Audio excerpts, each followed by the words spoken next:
This episode is brought to you by Outgrow. Are you looking to grow your online business with a tool that's used by Salesforce, Nike, and Adobe, but also accessible to freelancers and entrepreneurs like us? Outgrow's powerful software allows any marketer to build a wide range of personalized, engaging tools, such as calculators, graders, assessments, and quizzes, without any technical or design experience. These interactive content pieces have been continuously outshining standard marketing techniques with over 38% conversion rates. Outgrow makes it easy for you to engage with your audience, assess their knowledge, recommend specific plans and products while improving your conversion rate. I personally love the vast number of tools they have available and am currently using Outgrow to build a chatbot. I've always been genuinely interested in adding one of these to my sites, but I've never pulled the trigger. Outgrow is helping me do that, and they can help you too. You can sign up for Outgrow at outgrow.co/Joe. That's outgrow.co/JOE to get a special 30-day free trial, no strings attached. Try Outgrow today to boost your business. Thanks so much to Outgrow for supporting the show.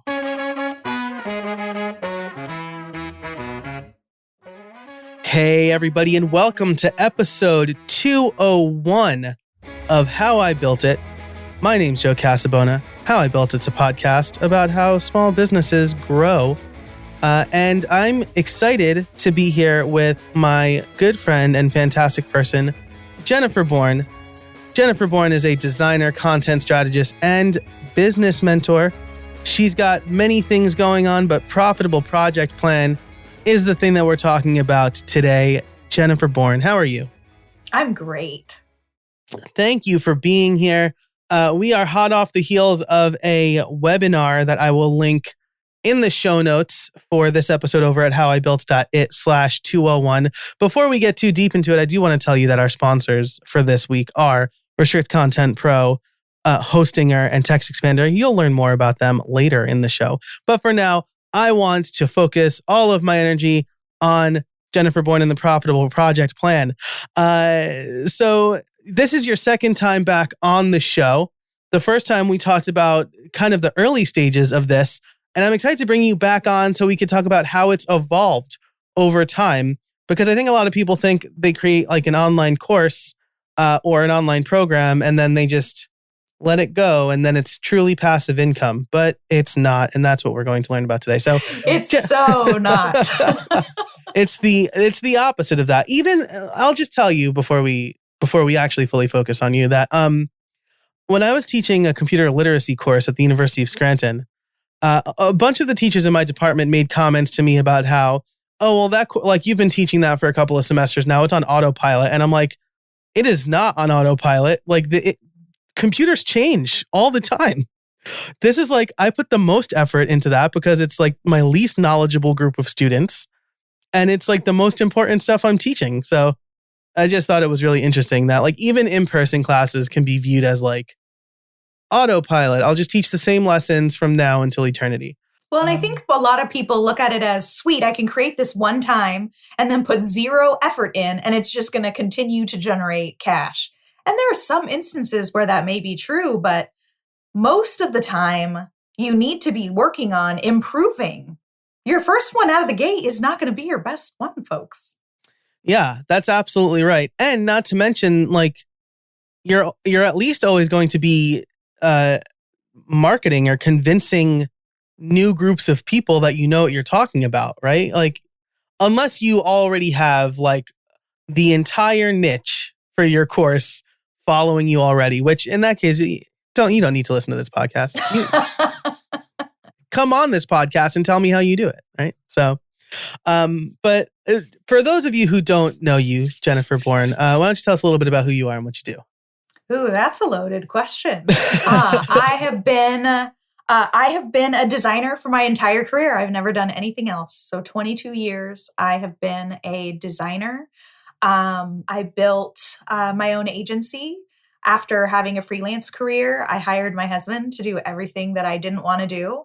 And he came in and took over and changed everything. And it was an interesting experience. We worked together for nearly 10 years.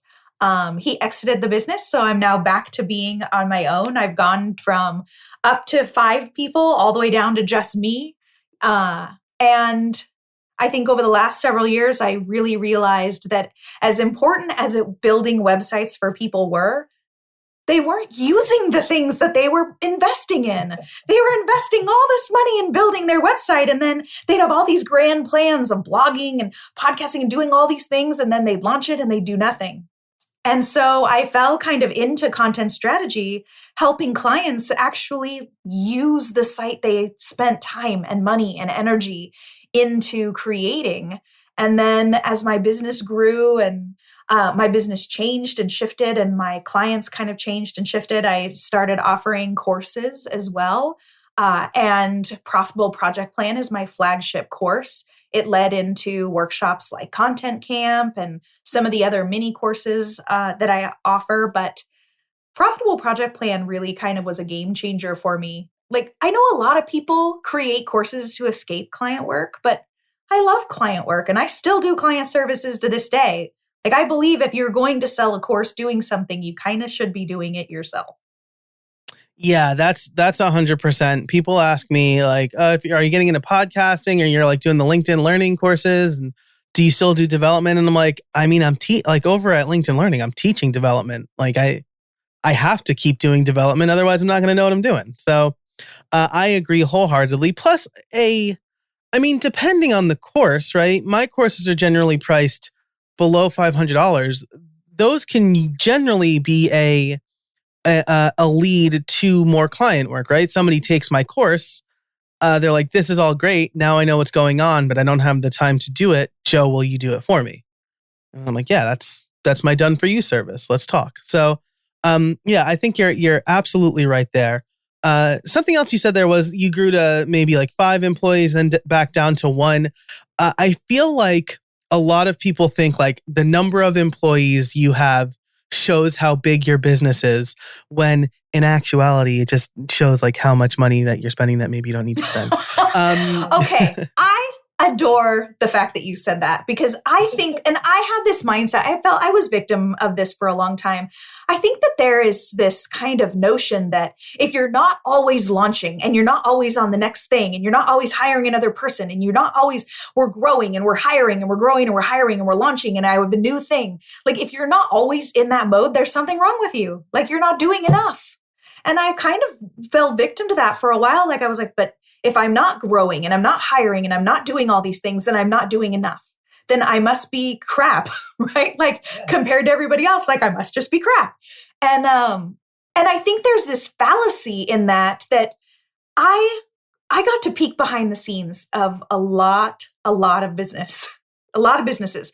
And I got to work with a lot of really big name people that you probably would recognize if I said their name. And I got to peek into the back end of their business in our time together. And what I realized is that the outlay of cash that it costs to be chugging that train and to keep that train going is unreal, right? And when I talk about building, like establishing your hourly rate and building profitability into your business and things like that, one of the things that I always kind of highlight is this notion of everybody talks about building a 6-figure business or a 7-figure business. And nobody talks about the fact that that's 6 figures or 7 figures gross. But when you look behind the scenes, yeah, you might have made $1 million, but you spent like $750,000 in ads and another $100,000 on people, and you're walking away with what, 50 grand, 65 grand. And I'm like, oh my gosh, this is smoke and mirrors. Like I net more than you do. And you have a $1 million business. Like that's insane. And I started to realize as I gained more experience in business and more exposure to kind of the behind the scenes working of a lot of different kinds of businesses, I realized really just how little gross matters and how much net matters. Right? You want to talk 6, 7 figures, whatever, like talk to me about what you're bringing home and then we'll have a discussion. Yeah, that's exactly right. I don't brag about how much money I make I make enough money to support my family. And I'm happy with that. Okay, who doesn't want to make a little bit more? But If your business is bringing in $1 million and you're spending $1,000,001, your business is a failure. You're not making any money. Yeah. People always ask, how much money do you want to make? What are your goals? Like, how much do you want to get? And I'm like, look, as long as every time I swipe my ATM card, I can buy whatever I want and I don't have to think about it, and I can take the vacations I want and travel with my family, like, what more do I need? That is amazing. Yeah. And that's what I think is a problem, right? Is like the hustle culture or whatever. People think that they need to start a business to build a big business.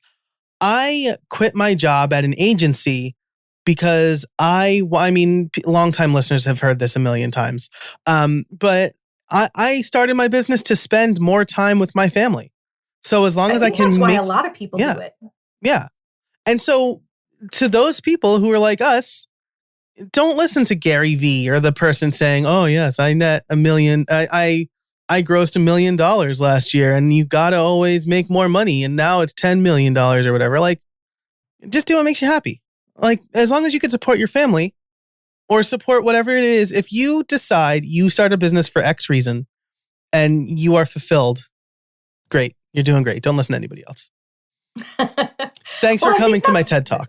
Yeah, I think that's part of the thing too is when I originally implemented what became Profitable Project Plan in my business, right? When I first created those systems and processes and rolled them out with my clients, I was able to reduce the amount of administrative time on projects by 50%. And when you're doing 10, 12, 15 projects at a time, which is what we were doing, that is an amazing amount of time that you're saving. And with that extra time, right, you have a decision to make. If I gain back a full day per week of extra time, am I going to fill that with more client work to make even more money? Or am I going to let that be? And I'm going to work less for the same amount of money.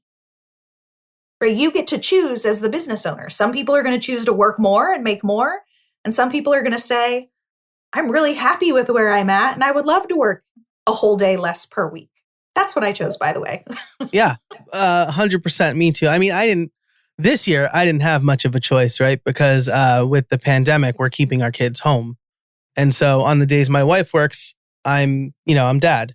And so, I'm lucky enough to have a business in a position where I can take half of the week off and still be able to support my family. Well, and I think that was one of those things, like my kids right now are 17 and 15, but when I actively kind of started shifting the way I looked at what success meant to me and what I wanted my business to be and what I wanted my lifestyle to be, right? My kids were a lot younger. They were like 6, 7, 8. They were little. And I thought, you only have so much time, right? Like if you look at I think Natalie, at one point we were talking about this with somebody and I'm like, she's 10, right? In 8 years, she's gone. I only have 8 more years. I want to suck up every single minute that I can and make the most of it and travel and go on vacations and do all these things. So I did all this stuff for Profitable Project Plan, or created all of the things that became that program so I could work less and I could go and take 6, 7, 8, 9 weeks of vacation a year and truly shut down and not check email and not do client work while I'm traveling because I have that limited amount of time. Right. And now my kids are 15 and 17, where Natalie's going to college next year. And I'm like, God, when my kids are gone, sure, I could work more. Like, what am I going to do when nobody's here to play with? Yeah. Right? But for right now, success to me is being able to obviously not travel in 2020, but being able to spend as much time with them as I can and really, really suck all that up before they move on. Yeah. Yep. Absolutely. And I mean, it's not exactly the same, but my daughter's going to be going to school next September. Yeah. She'll be spending more of her time outside the house than inside the house, right? Like it's been nice. I could just pop upstairs and say like, hey kiddo, what are you doing? She's been watching the Star Wars Lego Holiday Special, which warms my heart. Oh, I know. She's like my favorite person. I guess I can't really say that anymore because I have 2. Anyway. She's your favorite daughter. She's my favorite daughter. Absolutely. This episode is brought to you by Restrict Content Pro. If you need a fast, easy way to set up a membership site for yourself or your clients, look no further than the Restrict Content Pro WordPress plugin. Easily create premium content for members using your favorite payment gateway, manage members, send member-only emails, and more. You can create any number of subscription packages, including free trials and even free tiers. But that's not all. Their extensive add-ons library allows you to do even more, like drip out content, connect with any number of CRMs and newsletter tools, including my favorite, ConvertKit, and you can integrate with other WordPress plugins like bbPress. When the Build Something Club comes out later this month, you can bet it's going to be using Restrict Content Pro. I'm a big fan of the team, I'm a big fan of the tool, and I know they do fantastic work over there. If you want to learn more about Restrict Content Pro and start making money with your own membership site today, head on over to howibuilt.it/RCP. That's howibuilt.it/RCP to learn more and get a special offer for listeners only. Thanks so much to Restrict Content Pro for supporting the show. So we've both established now why we have started our businesses.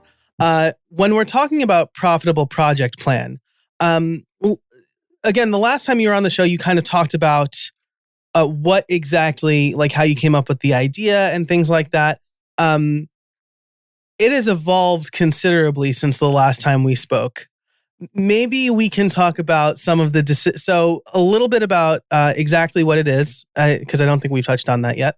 It's already been very tangential. Jen and I usually see each other a couple of times a year, but we have not, obviously, in 2020. So a little bit about what it is and the goals of the program, and then how it's evolved since the last time we spoke. Profitable Project Plan is basically my business in a box.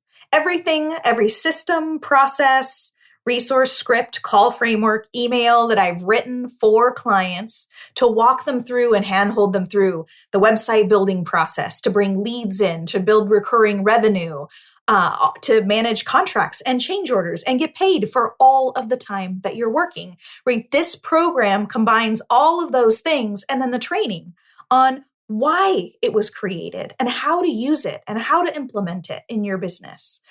So that's kind of the premise of the program itself. Now, it has changed a lot since the last time we talked. Like you said, the program began as a 6-week course. It is now a 10-month. It's now a 10-month program. It is 35 lessons, all live with me. It is me and you. Live, 35 live lessons, 35 live Q&As, 35 handbooks, one for every lesson, plus scripts and templates and resources. And not only has the content and the curriculum of the course evolved and grown over time, the software I use to deliver the course has changed over time, partly because I was putting off launching. Right? I was delaying, I was putting it off, like, no, it has to be perfect. I want it to be all the big vision of the things I've imagined. And so that led to me doing nothing. And I got a kick in the pants by a good friend who put me on the spot and made me launch it, like with the worst thing ever, right? But it got me out the door. I got the beta going. It got testing coming in. And from there, every single time I ran it, I looked at how can I make this better?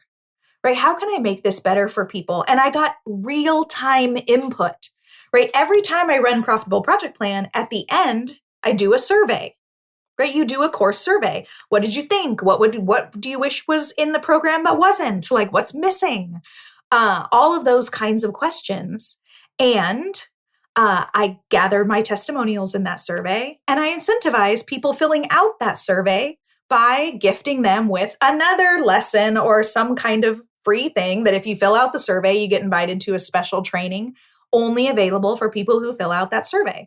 So I have a very large number of course participants fill out that survey, and they tell me what's missing. They tell me what they wish was in it. They tell me what, I don't really get much of that anymore because the program has grown so much. But each time I've been able to look at those surveys and say, okay, what would bring the most value to people in this program?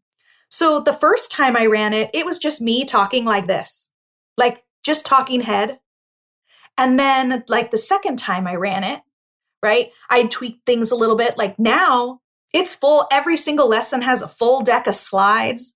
Like the thousands upon thousands upon thousands upon thousands of slides I have created for this are bonkers. Bonkers. Because I'm also not somebody who's going to sit here and talk to you while one slide sits on the screen for 5 minutes, right? Because that's boring. Who wants to do that? So there's just an insane. But I didn't have one slide the first several times I ran it, right? I didn't have examples of all the worksheets and things. Like I would give you, fill out this worksheet, complete this exercise. And somebody's like, you know what? It would actually be really helpful if we could see this already done. Like, oh, that's a really good idea. So now every worksheet I give you in the program, I also give it to you completed.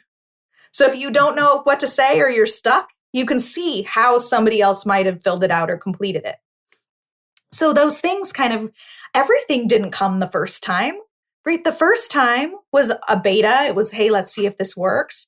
I don't even think that I had like all the workbooks and everything the first time, right? And we introduced the workbooks and we introduced scripts and then more call frameworks and all of these different things. But each time it's just, how can I add more value? How can I add more value?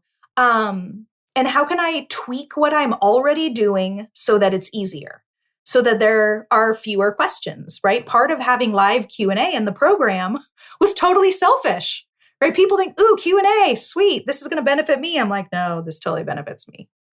You asking questions tells me where my content is deficient, right? If I deliver a lesson for an hour and then there's Q&A and there are a lot of questions, me as the course creator need to listen to those questions and say, where is my content in this training falling down, that these are the questions being asked. So then I go back and I update that training to address some of those questions. So every time I run it, there's less and less and less questions. And I think too, technology changes. So like Gutenberg and the block editor wasn't a thing when I launched the course. So at one point, we had to go back and change some of the client training materials and the education materials and the way we talked about websites. Because if I had just kept selling the same course, people would be like, this is old. Like, this isn't how WordPress does it anymore. So you have to go back and update those things and make sure that it's current so that everything is still applicable. Yeah, that's super interesting. I like what you said about the Q&A.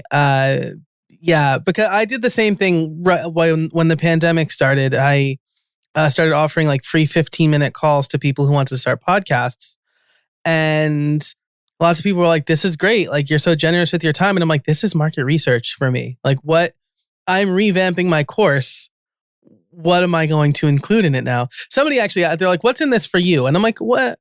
I mean, I'm getting information from you. Like, you're a warm lead now. Yeah. Yeah. I'm not pretending that this is like I get nothing out of it. I'm not like, this focus group's one person at a time. Yeah, exactly. And I think that's perfectly fine. You get help. I get help. It's wonderful. Yeah. So I love that. And then you mentioned the technology changes. And so it did. Yeah. So I'm really interested to see, like, because we talked about your gear the last time too, just because I'm all about that. I feel like our gear has changed similarly. So what do you have going on in the background now? What's your control center look like? Well, from a foundational perspective, right, the course was always run on WordPress, but I used MemberPress when I first launched. In terms of membership software, I adore MemberPress. It is easy to use. It is easy to learn. Like, it made getting a course up and running so simple and fast. So I love MemberPress. But as my course started to grow and I had different kinds of content and different things, and I wanted different menus and I wanted different stuff out of it, right? I wanted to provide a different kind of experience. I ended up switching over to, also payment gateway. So I switched over to LearnDash and WooCommerce because I also needed to be able to sell tickets to Content Camp and all of these other things. So MemberPress with Stripe and PayPal made it easy to get started. But in terms of me selling other things, like tickets to content camp, other courses, whatever it might be. I needed a robust solution for payments. And so when I switched over to WooCommerce, I'm like, this is probably a good time for me to start looking at course solutions. And I switched over to LearnDash, which also is what powers Content Camp. So I switched over to that in terms of software to deliver the program. I use Zoom to do all the live sessions, Vimeo to host all my videos and embed them in on my site. I'm thinking, what else do I use? I've got my Scarlett. I don't know what the whole thing is. My fancy mic and it's not the Solo. It's like the it's like the big one, right? It's not the i2i. It's like the i8i or something like that. It is the Scarlett 18i20. That's it. Yeah. It's a big one. Yep. And it's got this whole little rack system right here. Yep. I used your blog post to get that rack system. I had a different interface, which I've switched twice since we last spoke. I have the Rodecaster Pro now, which I love. Ooh, nice. Yeah. Well, and I think some of it too is looking at the room. Like the first time I ran this, I had a blue wall behind me. Like if you look at my older videos, the wall was blue and it was nice, but it was so hideous on video. And I had some echo in my office. So we got rid of the blinds and hung 2 layers of curtains and blackout curtains. And we put in the new wall behind me to kind of give me something more plain. And brought in some sound deadening panels. Like I've got these things that just sit on my desk. Yeah. RLX Desk Max. Yeah, they just kind of go all the way around in the front of me. I think we have the same person telling us what gear we should get. I think we do. Yeah. But yeah, it's like each year I kind of at the end of the year I look at all the equipment I'm using and I look at where, could I do a little bit better, upgrade my quality a little bit more. I look at equipment, that kind of stuff at the end of the year. And every year I tend to add like something that just kind of makes it a little bit better. And every year you got to get a little better. Absolutely. Something that's really helped me this year that might help you, especially with the live streams is, but also with my own courses, I like to switch between slides in my face, keep it dynamic, like you said. And I recently hired a video editor because I realized like that was the biggest bottleneck in my own courses. And I'll just give it to somebody who will take like a fraction of the time and the cost to deliver great videos. But to make his job easier, I got a Stream Deck and I use Ecamm Live to kind of switch between screens easily. So like I'll switch between slides in my face or I'll bring in my face on the slide. But that's really helped me in my courses, and that was a big upgrade for this year. I have one of those, and I have not set it up yet. Man, I will show. See, this is. I need a pro to go set up my gear. Yeah, I can help you with that. I'm about to upgrade to the Stream Deck XL, which is like 32 buttons because I realized I gave Brian Richards advice that I did not take myself. He's like, should I get the 15 button or the 32 button? And I'm like, you are going to hate yourself. Always buy more than you need. Yeah, exactly. And so I have the 15, and with the end of the year, spend money so I spend less on taxes strategy. I'm not an accountant. That's why I'm like, folks, this is the best time to invest in profitable project plan. If you need to spend money at the end of the year, why not spend it on something that's going to help you make more money? Yep, absolutely. Absolutely. Yes. So I love talking gear. And the setup. I'm happy to hear you. I'm a big fan of LearnDash. I think I'm still the boot camp videos. Like if you look at those intro videos, I think that's still me. Nice. Yeah, it's been a nice switch. I like the structure. It was interesting selling the live content camp, the live workshop, running the live content workshops and things. Like each workshop session was a different lesson in LearnDash. So the whole workshop was a course, but we went through the course live each day. Like it facilitated it really, really nice. And I could integrate chat roles. So there's live chat. And then we jumped over to live Zoom working sessions. Like I really like the software. I think there's some things that are missing in it, but nothing's perfect. Yeah, absolutely. They've done a lot of work. I think 3.0 came out this year. Yeah. Content protection is where I have the issue. Like, why the hell is that not built in? And why is the only option a super bloated plugin that has e-commerce and all kinds of other crap that you don't need in it? Yeah. So actually, they just rolled out groups/memberships in like July. So I don't know. But I'm talking like content protection for PDFs and course materials. Yeah.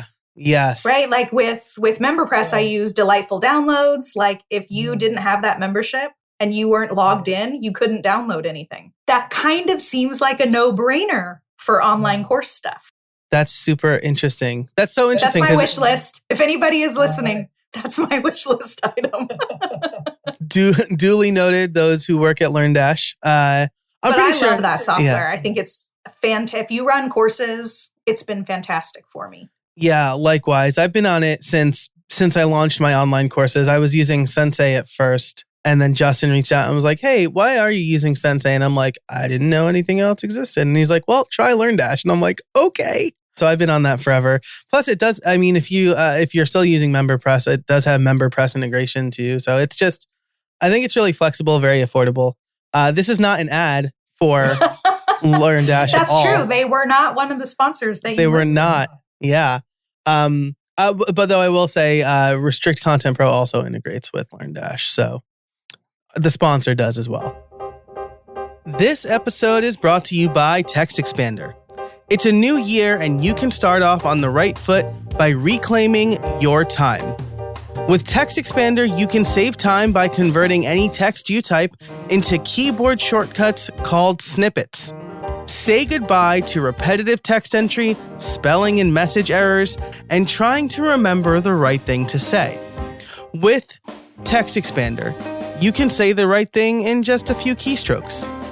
Better than copy and paste, better than scripts and templates, Text Expander snippets allow you to maximize your time by getting rid of the repetitive things you type while still customizing and personalizing your messages. Text Expander can be used in any platform, any app, anywhere you type. Take back your time and increase your productivity in the new year. And let me just say that snippets is not all it does. With advanced snippets, you can create fill-ins, pop-up fields, and much more. You can even use JavaScript or AppleScript. I can type out full instructions for my podcast editor, hi Joel, in just a few keystrokes. Another one of my favorite and most used snippets is PPT. This will take whatever text I have on my keyboard and convert it to plain text, so I'm no longer fighting formatting. Plus, if you have employees or contractors, you can use Text Expander to manage and share snippets with them, so you all get it right every time. I've recently started sharing Text Expander snippets with my virtual assistant. This year, how I built it is focusing on being productive while working from home. Text Expander is the perfect tool for that. Plus, they're providing resources and blog posts to help you make the most of their tool and be productive. Text Expander is available on macOS, Windows, Chrome, iPhone, and iPad.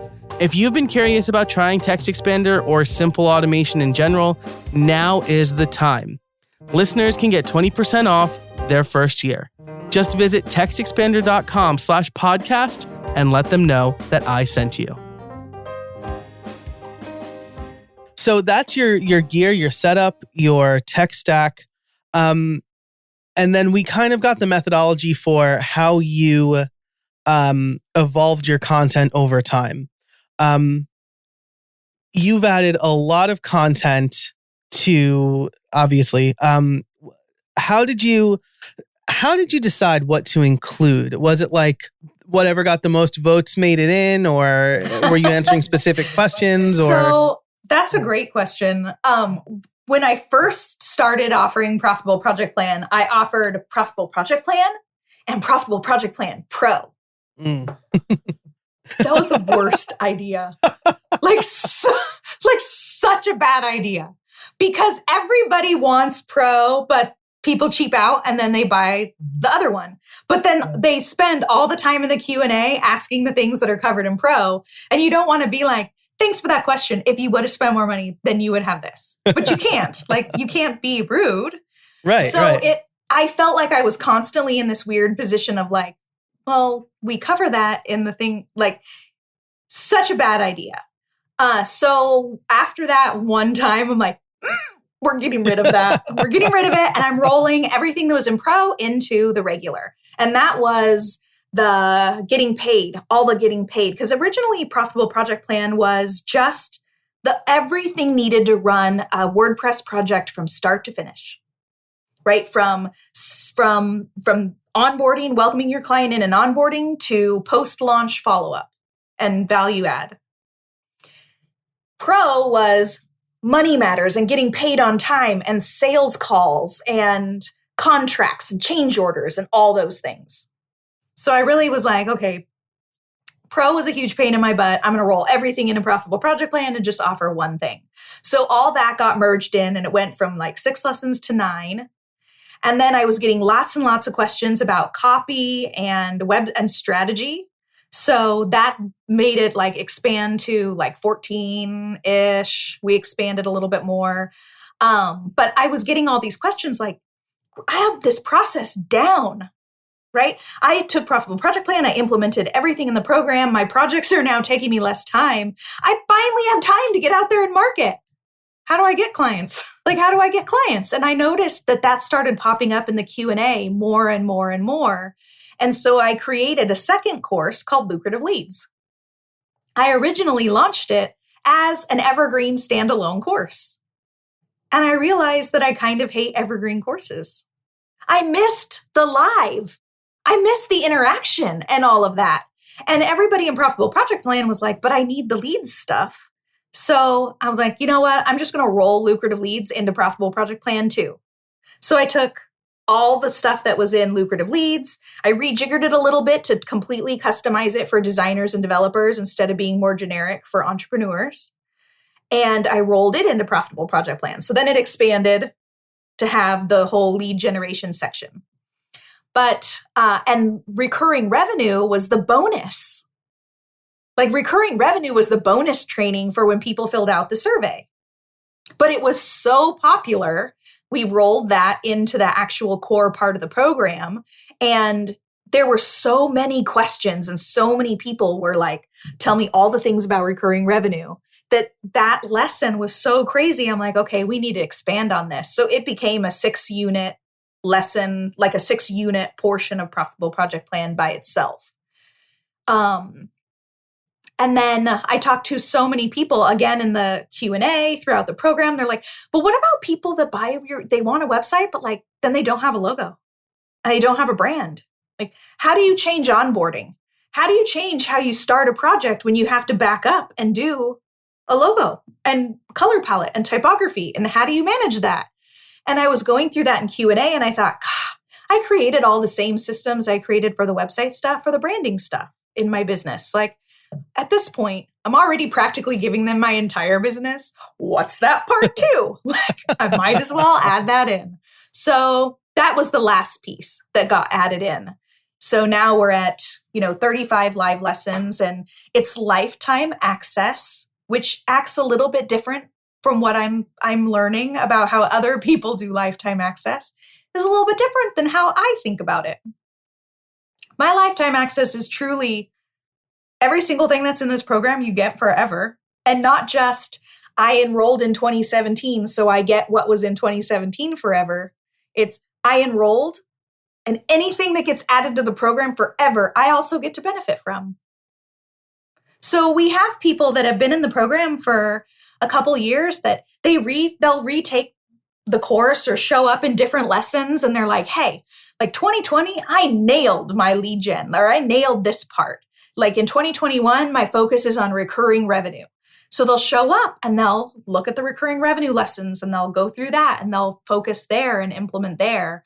But with lifetime access, you have the ability to do that without being stressed. Like, if I don't go to every single thing and I do every single thing and sacrifice every other thing in my life, I'm going to lose access. Like, that's a terrible feeling. So, Mike, no, you can just have it forever. Yeah, I love that you said that, because I approach it the same way. Like, you buy the course anytime I add stuff to the course, you have purchased the course.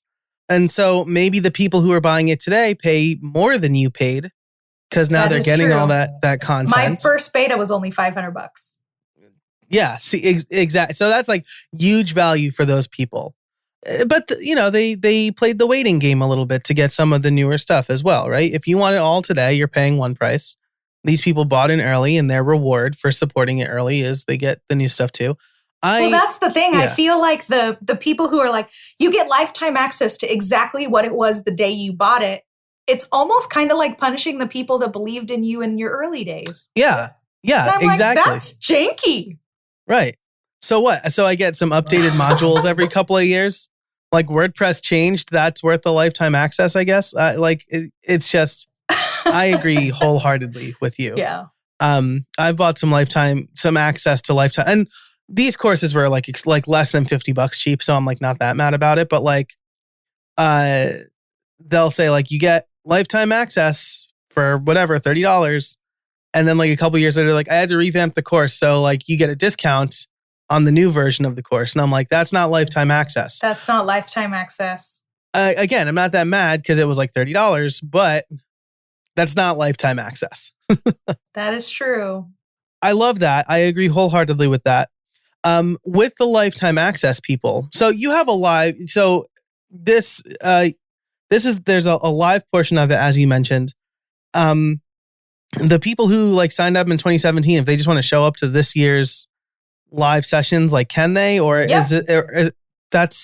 wow, that is huge value. That is huge value. Yeah. So at the end of this year, which is like next week, everybody who is a profitable project plan now, we call them profitable project plan alumni, which means you've already gone through one full version of the program. You have alumni access, which is a new LearnDash course with everything that was in the immediate pass program.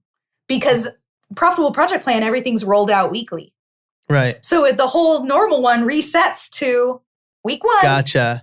So when you're an alumni, you have 2 courses, the current that rolls out every week, and then the alumni with everything from the immediate past. So you can go back to anything you want, but also in terms of the weekly emails of like, hey, this lesson is coming up. This is what we're doing. Next week, an email will go out to everybody that says, hey, for 2021, do you want to get communications like a new student or do you want alumni only? And you can choose. So if you want the heads up email every Monday, this is what we're doing this week. This is the time. This is where we're at. Here's all the details. You can get that. And it doesn't matter if you signed up in 2016 or 2021. That's so smart. That's really, I'm thinking about things.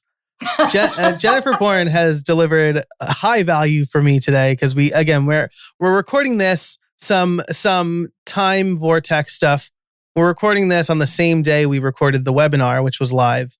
This is out several weeks after the webinar, but I have a lot of stuff to think about over the holiday now, which is, of course, for you listening live has already happened. So hopefully you're seeing me do things based on this conversation. So, gosh, we've been talking for a long time already. I had a question about the content camp. Sure. Because you were talking about LearnDash, and I'm like, as you were talking about it, I'm like, it's weird that she's using LearnDash for like an in-person thing. And then I remembered about 2020, how there are no in-person things. So you ran that as an online workshop this year. Yes. I did. 2019 was the first year. We were all in a big ballroom and we got to workshop together. And then I thought, hardcore FOMO for that, by the way. I forgot I had a conflict. It was but so I was like, good. I know and it was. my food was so good. I'm just saying. I don't doubt that at all. But yeah, 2020, obviously we couldn't do that. I was just about to sign a venue contract when the stay-at-home orders all went into place. So we had to rethink, like, how do you hold? Because the thing that's amazing about Content Camp is it's totally interactive. You're doing the work on the spot. It isn't show up and watch somebody tell you everything you should do, and then you have to go figure out how to do it on your own later. It's like, let's get it done on the spot right now and ask questions if you get stuck. So I had to figure out, like, what's the best way to do that in a way that we can take it online and look at how do I do that without overwhelm when people are already having Zoom fatigue, right? They're already kind of at this point of like being overwhelmed with too much on their plate. And we did, I used LearnDash. And what we did, like I said, each workshop in Content Camp is a different lesson. And they would unlock at the time of that workshop. And we pre-recorded the training. So it would unlock if you were coming to a workshop at 12 o'clock, at 11:55, it would unlock, and there was a short 15-ish to 20-minute-ish training video that walked you through a concept. And that entire training was documented in a workbook you got. And then we all jumped, then there was a live chat roll so you could ask questions and we were answering questions. So the pre-recorded video taught, I was live answering questions in the chat roll. And when the video ended, we jumped in a live Zoom working session to do the work that we just learned about and talked about. And they had the workbook to help facilitate that. It was almost 300 pages. By the time you take into like the title page and like notes pages and different things, but every single workshop session had the instructions, had all the content for the training, worksheets to help you get it all done, screenshots and instructions, and then the pages to kind of work and do the work with the premise of, what if you wanted to sit down on a Saturday on the couch under a cozy blanket and get this work done without sitting in front of your computer and being on Zoom because you're sick and tired of Zoom? Well, the workbook was like Content Camp without the computer. That's super interesting. So now it's 2021 as people are hearing this. It's the pandemic is still happening. Are you definitely gonna do it again? Is it gonna be online again? Have you not announced that yet? Like if that's like super secret information. We are doing Content Camp again. Okay. I'm actually going to start running Content Camp more than one time a year. Nice. So, my initial premise with Content Camp was like, let's come together and get a year's worth of content ideas brainstormed, mapped out, and ready to go.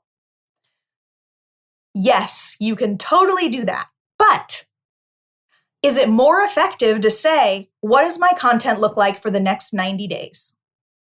Is that more doable? Yes. Is there less overwhelm with that and pressure with that? Yes. So we're looking at a shorter time frame of like, what can I get done in the next 90 days? Or if you want to do 6 months, like what does my plan look like? And let's map that out. And let's map that out from how do I make money and reverse engineer that. So every single thing that you do with your content leads people to the way that you get paid, right? That's the key. Is everything that you're doing having a purpose of putting money in your pocket while delivering great value. So Content Camp is going to happen more than once in 2021. And the next one is in March. All right. Well, I will link to that as well. March. As of right now, it's in March, maybe April, but March. Yeah. March, April-ish. Towards the end of Q1, beginning of Q2. So I'll link to that in the show notes as well. Again, that's going to be over at howibuilt.it/201. I think that's really valuable. And I wanted to bring that up because I feel like they might, that and profitable project plan go, hand in hand. You mentioned the content should be leading people to help make you money. The profitable project plan is the thing that puts those systems in place to help you be as efficient as possible. So we've talked about, well, I didn't ask explicitly the question, how did you build it? But that's been the whole conversation this whole time. That is true. Yeah. So as we, so first of all, was there anything, you mentioned that like evergreen courses didn't work for you. Is there anything that you removed from the profitable, actually, hold on. Lucrative leads? Profitable project plan. Is there anything you removed from there because you realized it wasn't working, or anything that you reworked as far as that goes? Ooh, that's a good question.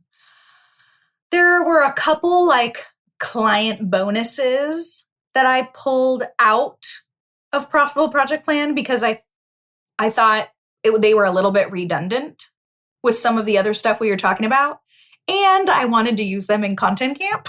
So I'm like, we need to be a little more strategic here on our end as well, right? Of looking at what we're doing. So a couple things changed in that regard over time. I think like the recurring revenue unit that's now 6 trainings, like the copywriting content that was in there was originally a bonus. The recurring revenue unit that's there started out as a bonus, like a test the waters. Will people even like this? Yeah. So some of the original bonuses and things like that have disappeared and been replaced with more comprehensive versions or more comprehensive training. And then just, I think we've pulled out some of the older content that as WordPress has evolved and changed and the way the editor is, working, the block editor showed up and all of that, like you have to get rid of the old stuff that doesn't align with how things are being done today.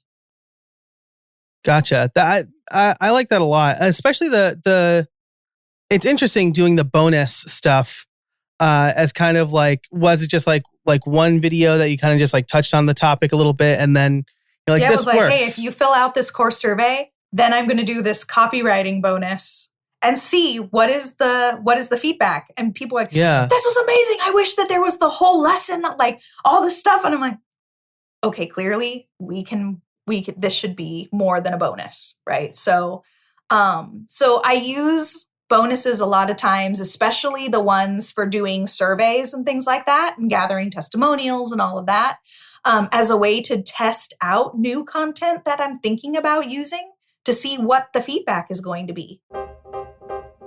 This episode is brought to you by Hostinger. Hosting is a dime a dozen these days, with lots of places claiming to be optimized for platforms like WordPress while also being affordable. But they don't deliver on that promise. I know because I've tried a bunch of different hosting companies. But you know who does deliver? Hostinger does. I recently started using Hostinger for a personal project and I was blown away by how easy the setup was and how affordable their packages are. Just a few dollars a month. They offer the best price to quality ratio I've ever seen. And again, I've used a ton of hosting companies. Their dashboard is well designed and easy to use. They offer a free domain and SSL certification, and they're optimized for WordPress. Music to my ears. When I set up my site, I was happy to see they put some real thought into the WordPress onboarding and setup process. Buying a domain was easy, then you pick the template you want to use, and they set up the site for you in mere minutes.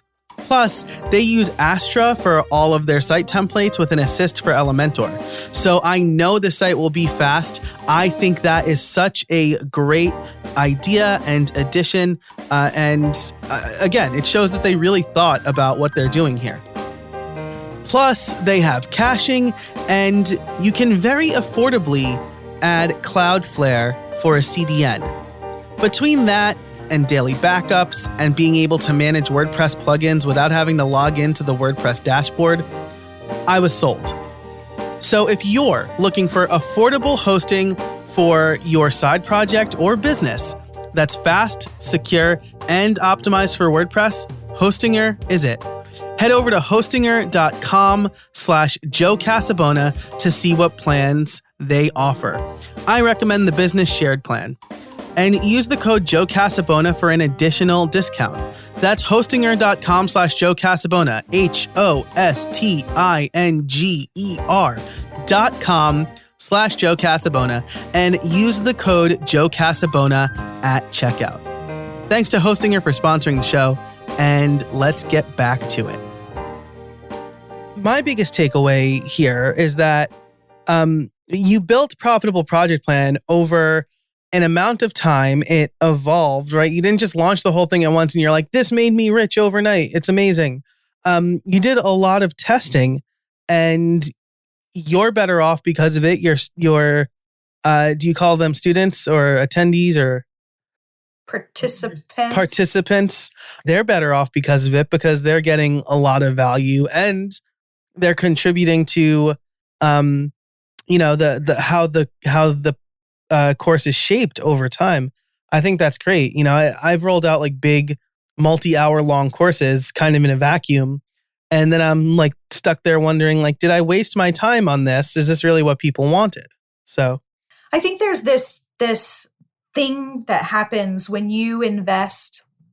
You don't really think about the change that it's going to have, like the effect that it's going to have on you personally. Right? When you invest in a program like Profitable Project Plan or some other business training program, whatever it might be, you think, ooh, I'm going to invest in this and I'm going to improve my business, right? I'm going to get this thing done. And you don't really think about the fact that when you actively work on your business and you build systems and you build processes and you document what you're doing and you get scripts in place, when you do all of this work, every bit of that work is honing your craft, which means you as the expert get better and you have a greater fundamental understanding of what you're doing. And because you've documented it and everything else, you also bring greater confidence to the table every time you show up for a sales call or for consulting or just a meeting with the client. Because you've done all this foundational work, you know you've got systems supporting you, right? You know your process inside and out. You can talk to people with confidence that you kind of discount some of that personal growth that ends up happening as a byproduct from actively working on your business and improving the way that your business is showing up every day. yeah, man, that's fantastic. And I'm sorry, it's giving me a lot to think about right now. So thank you for that advice and that makes perfect sense. Because a lot of times, I have a podcasting course. I never really thought about. I mean, I thought like kind of on a micro level, like I need to do these things and I need to do this and I need to make sure this gets done.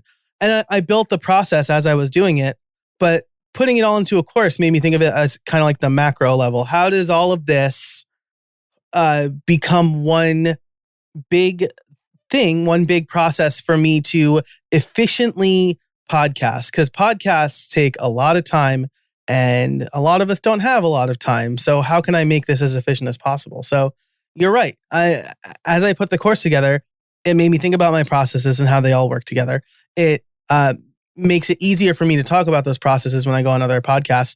And it helped me improve those processes to make it even more efficient for me. So as we wrap up here, I always like to ask if you have any tips for the listeners. Now, we talked about the Profitable Project Plan. And so if there's some piece of advice that you could give listeners as it pertains to what you teach in the Profitable Project Plan, that would be great. Or if there's like some amazing thing you learned putting it together that we haven't talked about yet, that would also be a great tip for the people listening to this episode. Ooh, that's a really good question. I would say two things. First, if you have never spent time documenting everything that you do in your business, do it. It is the most enlightening exercise you will ever do. Not only from realizing how much time you waste on dumb crap, but you are going to start seeing patterns in your behaviors, right? If you sit down and everything you do each day, you just get a notebook and write it down, line after line. Keep doing that. For like when I first started doing this in my business, I documented every single thing I did every single day for 3 months straight. I've done this multiple times over the years, but when you go back and look at that, you see patterns of things you're doing over and over and over. And if it's showing up over and over, it should be documented and then delegated or systematized or automated, right? Automate that with software, delegate it to somebody else, get a VA, hire somebody, whatever it is. But if you are doing it over and over and over and over, it is something that should be part of a system or process that you can delegate or automate. That's number one. Number two is, what was number two? Oh, I know. Okay. Woo! I was going to stress out there for a minute. I think number two is really looking at what your goals are in your business, right? What do you want to achieve? What do you want to work on? Where do you see yourself in a year? Like if at the end of the year you didn't get XYZ done, what are you going to be bummed about? right? So many of us at the beginning of the year set these big, lofty goals, right? We set these New Year's resolutions, we set these big goals. And when they're too big, we often end up abandoning that goal because it's like the amount of work to get to that big, giant goal is crazy. So we look at, what do you want to get done in 2021? What do you want to get done in this year? And then break that up into little milestones. What are little milestones that you can achieve? And create little points of celebration along the way, right? That's one of the things in Profitable Project Plan why I like breaking up into units. We do the money, the sensible sales unit where we talk about money and sales and contracts. And at the end of that, you've got a framework for your sales calls. You've got your contracts and your change orders dialed in. Like, you've got this done. You've accomplished a lot. Like, let's celebrate that. And then let's move on to the next unit, right? Little celebrations along the way as you take action. But the key is looking at what's your big goal and what are the little things that the little milestones to help you get there. Because that's also going to help you prevent distraction. It's going to help prevent that bright, shiny object syndrome of, instead of constantly making steps down the path to your goal, you get like, ooh, I'm going to go in this direction. Oh, and then you have to come back, right? So when you have a clear goal and you have little milestones along the way to work toward and you get to celebrate, it's more exciting and it keeps you on track and it keeps things fun. Great advice. Great advice. This actually goes hand in hand with the season premiere, episode 200, which, as you're listening to this, came out last week. But again, time vortex, I haven't recorded it yet. But if you haven't listened to it, it's all about my 2021 yearly theme. Jen Bourn, have you heard of the idea of a yearly theme? I have. Yeah. So I talk all about it in last week's episode. So go listen to that. But I think it's the same idea, right? You, instead of setting these like big, overwhelming goals that you could get distracted about, have a yearly theme. This year, mine is the year of opportunity. So how am I going to create good opportunities for myself? And then again, have guideposts, have little goals along the way, and celebrate those little goals as you do them. Love it. I didn't explicitly ask if you have any trade secrets for us, but you've given us a lot today. So I'm just going to ask, where can people find you if they are interested? The Profitable Project Plan might be currently running as this episode comes out. This episode is out on January 12th. So might be running. We will be talking about money that week, how to get paid on time, every time, and no longer work for free. Gotcha. So first of all, can people still sign up for it? Yes. So if you want to learn about money this week, and I assume hit the back catalog of the lesson that you missed, where can people sign up for that as well? JenniferBourn.com is where you go. JenniferBourn.com/profitable project plan is where you can find all the details. Fantastic. And again, I will link to all of that in the show notes over at howibuilt.it/201. Jennifer Bourn, thanks so much for joining me today. I really appreciate it. Thank you for having me. My pleasure. Thanks to everybody listening. Thanks to this week's sponsors, Restrict Content Pro, Text Expander, and Hostinger. And until next time, get out there and build something.